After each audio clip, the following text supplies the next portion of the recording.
Okay. Okay, good morning, everyone.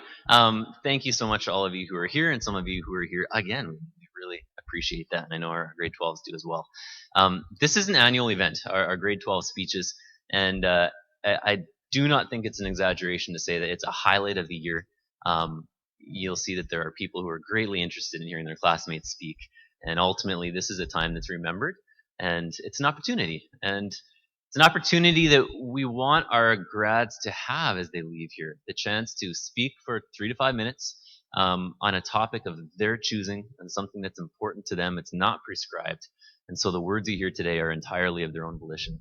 And that's an opportunity you don't always get. So we would like to give that opportunity. Now, it is also in partial fulfillment of the grad transitions program in British Columbia. So this is a graduation requirement for our school.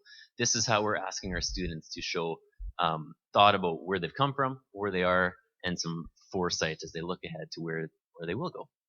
This morning, I won't be introducing the speakers. Once we get rolling, they know the order. They will come up and introduce themselves and dive right in. We are broadcasting this morning, and I know we're just going to make sure that it is indeed working once again before we bring the speakers up. But it is live, and that's awesome. Now, if you are watching by webcast right now, as there might be, I know yesterday there were some people watching, there are a couple of planned interruptions today. So if suddenly the broadcast stops, fear not. It won't be announced, but it will begin again. So just hang in, and it will start once again. Okay? I think we're good to go. I'm getting the thumbs up. Okay, we're gonna. Ms. Niles, can you check with Mr. Oz and make sure we're actually broadcasting? We're good? Okay. All right, we are good. We are live. So we're gonna call up our first speaker. So leading off this morning always takes a little bit of courage. Is Ibrahim? Can we welcome him to the stage?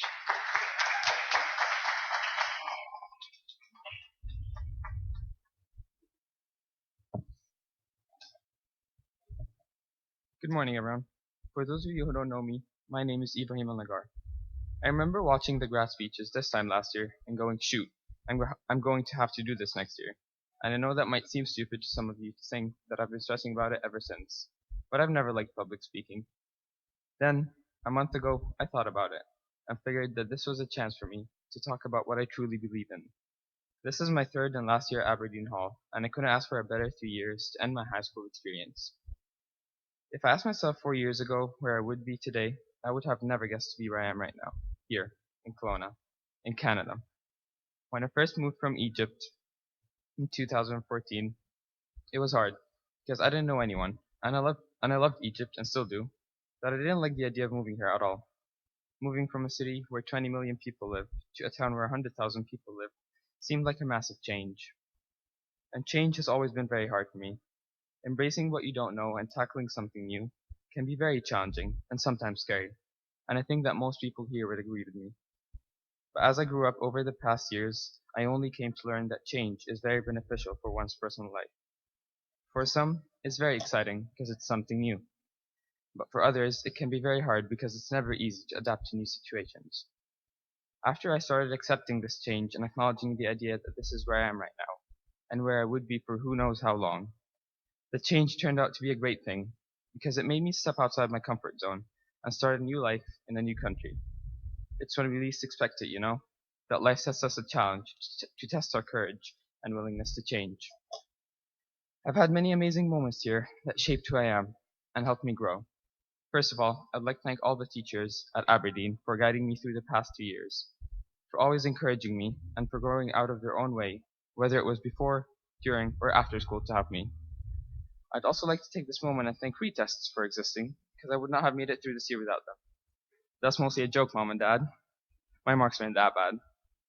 I'd like to thank my older brother that just moved to Toronto last week, and my sister for all the things they have done for me. I'd also like to thank not only my brother, but my best friend, Omar, who has literally been with me since I was born. I can say that we have an unbreakable bond between us. It's funny how people ask us if we fight a lot, or used to, and I would say there was no need to fight, because he was the younger one, and I, as most of you can tell, was and still is the better looking one.